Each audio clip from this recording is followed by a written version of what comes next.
Blog Talk Radio. Welcome, world. Welcome once again to Tuesday Talk with Key West Lou. I am your host, Louis Patrone. Well, another wild week, and this is a Donald Trump week, so we attribute the frenzy and the wildness and the insanity to him. As you're aware, I try to avoid speaking about him on the show or speak very little about him because there are other things going on in this world, and I want to know about them, and I know you want to know about them, and we don't hear about them too much on national television or in the media. But tonight, I must start with 4 or 5 items concerning Donald Trump because they're important. His life moves fast. He comes up with problems all the time for our country. So I want to share these 4 or 5 items with you and tell you what I think. You draw your own conclusions. But I am starting with Donald Trump tonight because I want to share with you some things the president has been doing the last few days, which I believe are destroying the country. Let me add to that I spoke of these items this morning also. I wrote about them, rather, in my blog because I felt they were that important, and I repeat them this evening. 1,500 people left Honduras and Guatemala a few days ago. 1,500 citizens, poor people, families, young, old, children, babies, and they're escaping. They're escaping Honduras and Guatemala because life there is not good. There are gangs. There are drugs. People are getting killed on the streets for no reason because of the gangs and the drugs. There's not enough food. The economy sucks. There's no work. Can't make a proper living, cannot feed the family. So for those reasons, 1,500 people have left Honduras and Guatemala. They're seeking freedom and a better way of life. And where can that be found? The best place in the whole world is the United States. Now, this group of 1,500 is being referred to in the media as a caravan. The president is referring to this group of 1,500 as a caravan. They are now in Mexico, and they're on their way to the American border. Along the way, the Mexican people are caring for them, and the government's throwing in a little help for them also. Trump tweeted yesterday that Mexico has strict immigration laws, and he could not understand why they were not enforcing them raid the caravan, because if they were enforcing them, the caravan wouldn't have gotten as far as it did in Mexico. Well, as usual, Trump was wrong. Mexico passed a very stiff law regarding immigration in 2008. However, within 3 years, it had a change of mind, and in 2011 passed another law, one which was completely different, diametrically opposed. The thrust, the purpose of the new law, help those in need of help the immigrants. Okay, so now we've got 1,500 people on their way through Mexico to the United States. Some of them plan on seeking asylum. Excuse me. The rest plan on crossing the border wherever they can into the United States, wherever they will be able to so do. Now, when these people are crossing the border, they're illegals. There's no question. They don't belong in our country. They're illegally coming into our country. What are Trump and Sessions going to do? Are they going to shoot them? Because I don't know how you're going to stop them. They're going to come en masse across the border, different places, and there's only one way to stop them: shoot them. And I can't believe Donald Trump or Jefferson Sessions would have the balls to do that. It would be totally, absolutely wrong. Get them together, throw them in jail if you want. You don't shoot them. But I have a fear we're going to have a massacre when these people come across the border. And that's why I'm talking about this tonight, my fear of a massacre. Around 5 o'clock, the news came forth this evening that Trump was considering using the military to stop them. I got to say this. If we use the military, are they going to shoot these people who want to get across that border? They must get across that border for all the usual reasons. It's the new life. It's hope for them. Are the military going to shoot them? I got to tell you, whether the guards that guard our border or the military shoot them or anyone shoots them, it's not the American way. We don't do that. That makes us and equates us to a banana republic.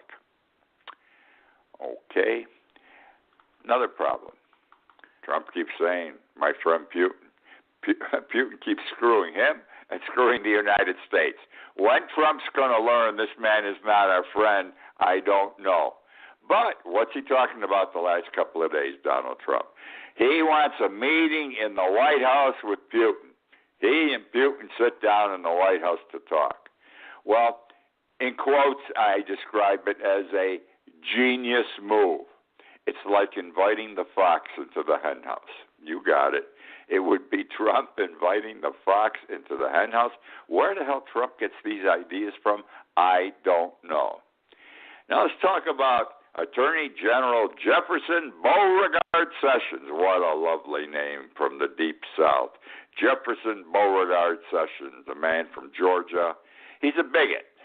Unquestionably, I doubt if any of you would argue that point with me, but if there are those who would, you are very few. He's a bigot. You can see it. He doesn't know it, because I've learned in life, bigots never know they're bigots. They think they're being so good and kind to everyone. But everyone knows he's a bigot. Now, they're going to build a new courthouse in Miami.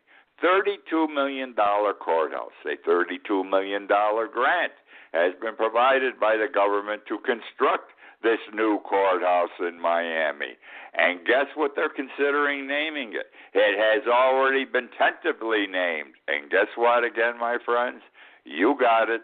The Jefferson Beauregard Sessions Miami Justice Center. I repeat, the Jefferson Beauregard Sessions Miami Justice Center. Why? How did this all come about? It seems Miami was set to become a sanctuary city. We know Trump and Sessions oppose sanctuary cities everywhere in the United States. Somehow, Sessions was able to convince Miami Mayor Jimenez to back off from the sanctuary city position. I think because of that, and because Miami's a huge city, a reward was due Sessions. And that is why they put the name out there that we're going to name this thing the Jefferson Beauregard Sessions Miami Justice Center. Well, think, my friends, just last year, we were removing statues and changing the names of public buildings that were named after Confederate heroes. Seems to me the reasoning behind that should apply here also with this courthouse, the Jefferson Beauregard Sessions Miami Justice Center. The Attorney General is named after his father. His father was Jefferson Beauregard Sessions. I love that Beauregard. His father was named after two heroes of the Old South. One, Jefferson Davis, President of the Confederate States of America. The other, P.G.T. Beauregard. P.G.T. Beauregard was the Confederate general who oversaw the bombardment of Fort Sumter, the bombardment which began the Civil War. I fail to understand why they're going to name this new courthouse after Sessions. Another thing involving Sessions. He says, I don't have enough immigration judges. If there were more, I could deport many more immigrants each day. If there were more, I could deport many more immigrants each day. This has nothing to do with what I'm sharing with you right now, but I want you to be aware of this. It's just a piece of information. Immigration judges do not work within the department or under the Department of Justice. They are part of the executive branch of government. I never knew this till I researched this article. Immigration judges work under the president, the executive president. Now, a television show over the weekend indicated the time of a judicial hearing by an immigration judge rate deportation was less than 1 minute. In other words, they're going to throw your ass out of this country because you're an illegal immigrant. It takes less than 1 minute for the judge to hear the proof. There's only one or two questions they're concerned with, and he orders you out. Actually, the average time, if I recall properly, was 38 seconds. The scenario with these immigration judges and how quickly they're throwing people out and how Sessions is screaming, I need more immigration judges. He needs thousands of immigration judges, he says. This scenario reminds me of Hitler complaining that there had to be a swifter way of disposing of Jews. So he had a commission come up with the solution, the gas chambers, okay? I say, and here's how I look at it, more judges is to immigrants, I repeat, more judges is to immigrants as the gas chambers were to Jews. The stock market went down 450 points yesterday, the first day of the new quarter. Isn't that terrific?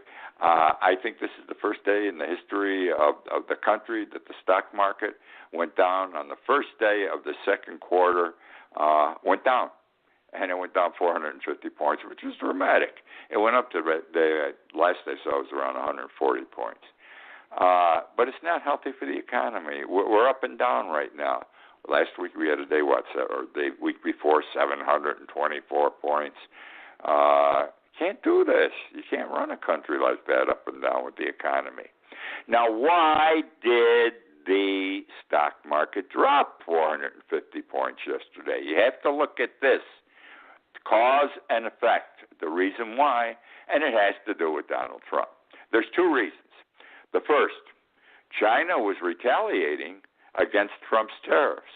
China named 125 U.S. imports it would impose tariffs on, including fruit and pork. Now, I think Donald Trump thought, hey, I can do whatever I want. I impose tariffs, and all these countries will pay that extra money. Screw them. We're the United States of America. Well, as you treat other people, you get treated. What is it? Do unto others as you would have them do unto you. This tariff thing is absolutely stupid. China's saying, piss on you. And they're becoming, it isn't Russia that's our primary opponent in the world today. It's China. Russia talks with bluster, but they don't have the wherewithal, the economy, or the military. They got nuclear weapons, that's all, to oppose us. China has everything today. They've gotten ready for this time in history, and they want to be numero uno. They don't want to be number two.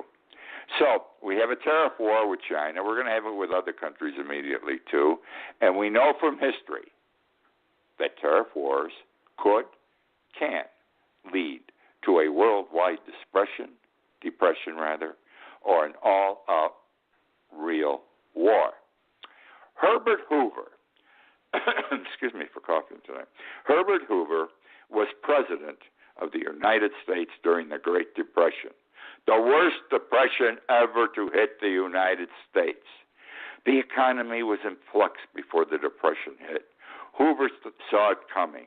Hoover thought tariffs were the answer. If he imposed all these tariffs, it would turn the economy around. It wouldn't go down in the dumps. It would go up. He was wrong, obviously. We had the Great Depression.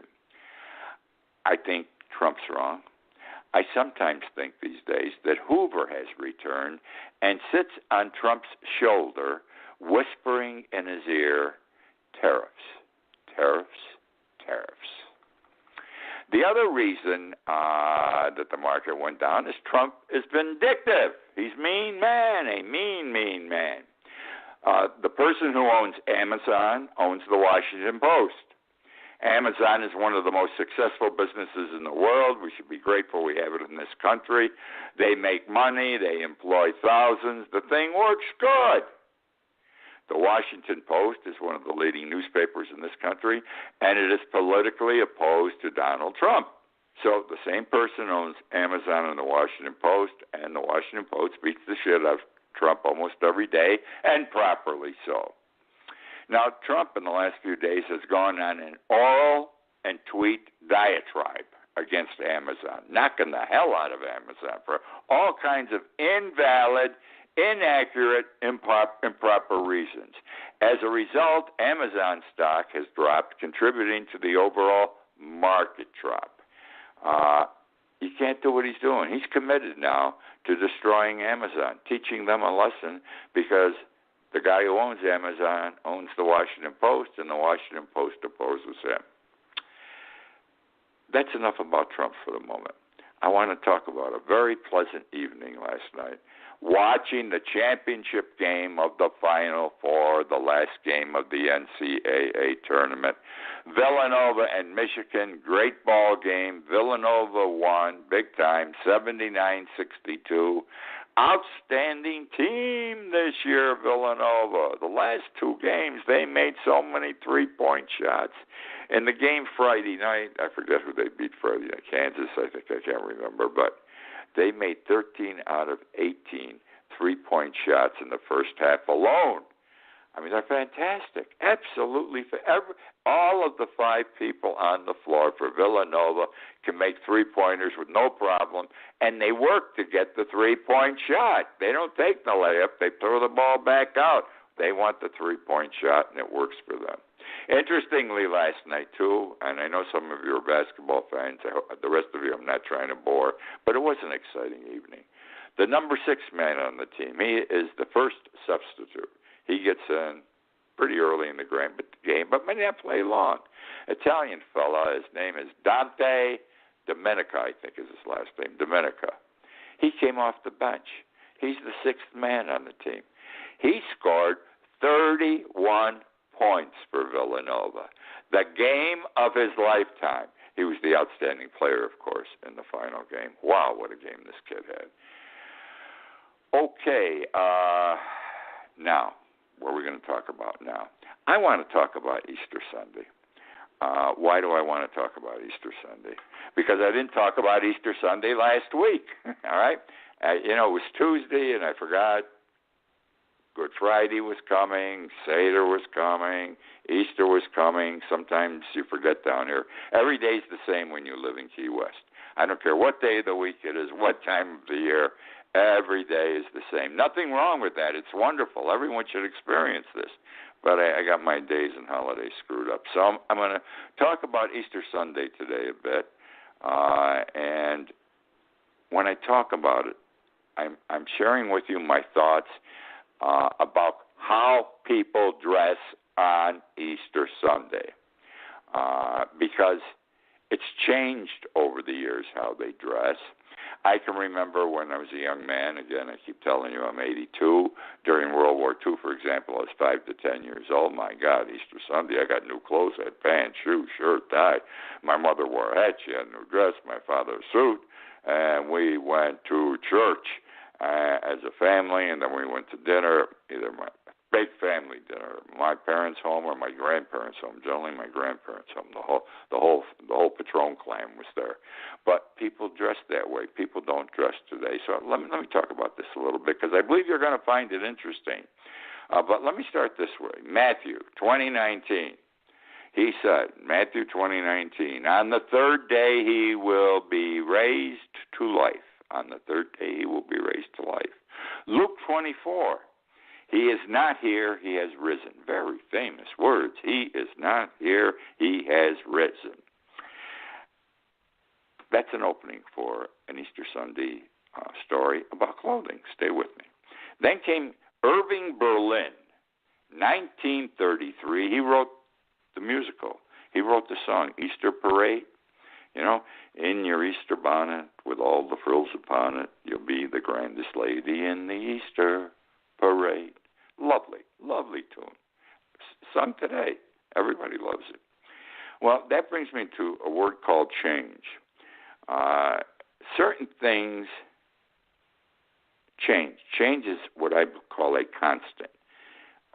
In certain areas, you be assured, rest assured, be guaranteed there's going to be change. One thing that's a constant is life, is death. We all know we're going to die. That's for sure. It's a constant. Now, when it came to clothes here for Easter Sunday, that wasn't a constant. It kept changing. It kept changing. And that's why I talk about it, because of the change. So let me jump into it here. We go back to 400 A.D., 400 years after the birth of Christ. Constantine I, Emperor of Rome. And what did he do?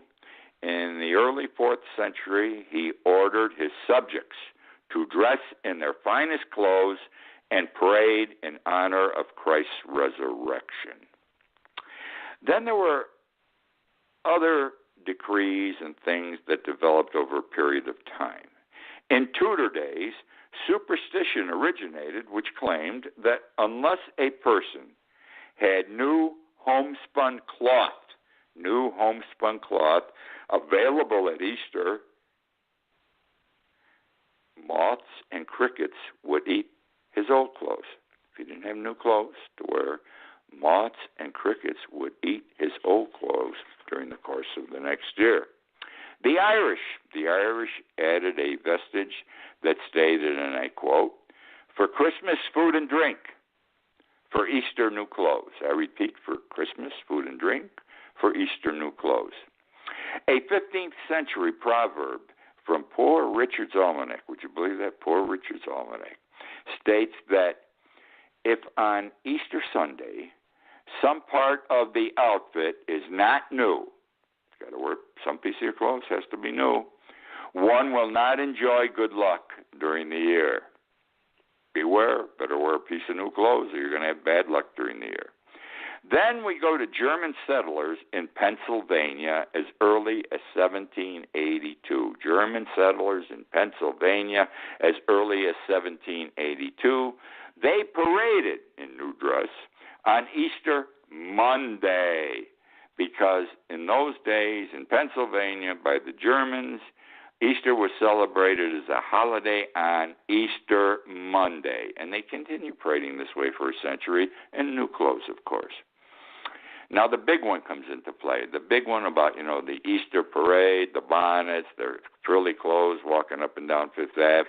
This began in 1870. And here's how it came to be. Ladies of various religious congregations along New York City's Fifth Avenue began decorating churches with fresh flowers. And it developed in New York City that at the same time that they were decorating the churches with fresh flowers, half the women doing it were decked out in their best finery.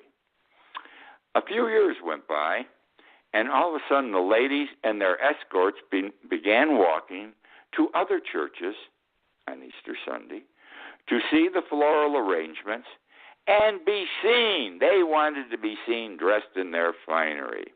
And this is between 49th and 57th Streets on Fifth Avenue. By 1900, Easter Sunday was rivaling Christmas as a merchant's dream. That's how much new clothes people were buying Easter, and spread rapidly from New York City to other cities. 1933, as I said earlier, Irving Berlin wrote the Easter Parade, which made an impact. 15 years later, Judy Garland and Fred Astaire made the movie Easter Parade, which became one of the most profitable movies made up to that time. As I mentioned earlier, I'm 82, in my early days during World War II especially, and the years afterwards, I remember we all dressed up. No matter how poor we were, we got some form of new clothes or a hand-me-down from a cousin who outgrew his clothes. So we, in effect, were dressing with new attire. And we went to church as a family and then to dinner at our house or a relative's house. And the dinner, by the way, on Easter Sunday was only exceeded by Christmas Eve dinner. I was Italian. In the Italian house, Christmas Eve, the 7 fishes is the meal. Christmas Eve was the biggest dinner of the year. Number 2 dinner of the year was Easter Sunday dinner. Women started wearing hats, big time, new ones, big ones, little ones, frilly and flowered. So, Easter Sunday became a time when people dressed up, went to church, et cetera, et cetera. They don't do it that way anymore. No one dresses up for anything in this country. To show you how this works, flying in this country, commercially flying to go from one city to another, you buy a plane ticket and go on a plane. When planes became popular commercially, and I'd say this would be sometime in the mid-1950s, you dressed up when you went on the airplane. Men wore suits and ties, and the ladies dressed. That's how you flew in those days. Whether you were flying to Europe, to New York City, or anywhere, you dressed. So that's the way it was then. But we don't do it anymore. We still go to church. Not as many do, because my position is religion is dying. But they still go to church, not the same numbers, and they don't dress because no one dresses anymore for anything, because that's just the way it is. So I extend to all of you a belated Happy Easter. Want to talk? This is going to shock you now. Monsanto. What does Monsanto do? We all know what Monsanto does. Monsanto's out there trying to grow foods scientifically, artificially, which can be used because the whole world, our population gets bigger and bigger, and it's an established fact that in this century, whether early or late, I'm not sure, there is not going to be enough food to feed the people of the world, so we got to learn how to make food in laboratories, all right? And Monsanto's into this big time, and a lot of the stuff they produce is crap, and people get sick. They came out with a pesticide, Roundup, and it's still being sold. They sell it here in Home Depot in Key West. But it's carcinogenic. Many countries have rejected absolutely Roundup. Certain countries won't even let Monsanto in. Russia, when they wanted to come in about 6-7 years ago, Putin said to them, "You're not coming into my country." Roundup with anything. They didn't want any of their products. The reason I'm telling you about the Roundup, the herbicide, the pesticide, is because in it is something called glyphosate. And the problem is it has recently been found in beer and wine. In beer and wine being sold in this country and in Europe, California wines, some American beers, okay, some popular brands, and you can't drink this shit. You're going to die at some point. So the beer companies, the wine companies are moving their asses fast to clean this up and to change the composition of their product. You haven't heard about it. Very few people have heard about this. I guess it's something that maybe even the government doesn't want publicized. In 2013, an organization called Save the Children reported that the United States has 50% more infant deaths on day one of life than all other developed countries involved. Can you believe that? 50%. We have 50% more infant deaths on the first day of life than all the developed countries in the world combined. Terrible. And this is the key to it. That article, it Save the Children 2013, said it was due to the widespread use of herbicides and pesticides like Roundup. That's the show for this week. I hope you enjoyed. I've got more material here, but I'll have to save it for next week. I want to talk to you about Dr. Jonas Salk, the man who discovered the vaccine that killed polio, infantile paralysis, because I think it's interesting and important. But we'll get to that next week. Again, thank you for joining me. I've written a book. I keep telling you every week. The book's selling, so people are listening, people are buying, people are enjoying. The book is Irma and Me. It's about the hurricane and the good and bad of my experiences during the hurricane. Buy it. Amazon.com and BarnesandNoble.com, $14.95. Tons of pictures, but lots of words, and you will enjoy my experience. Other than that, I have nothing more to say. But again, thank you very much for joining me. I look forward to being with you next week again.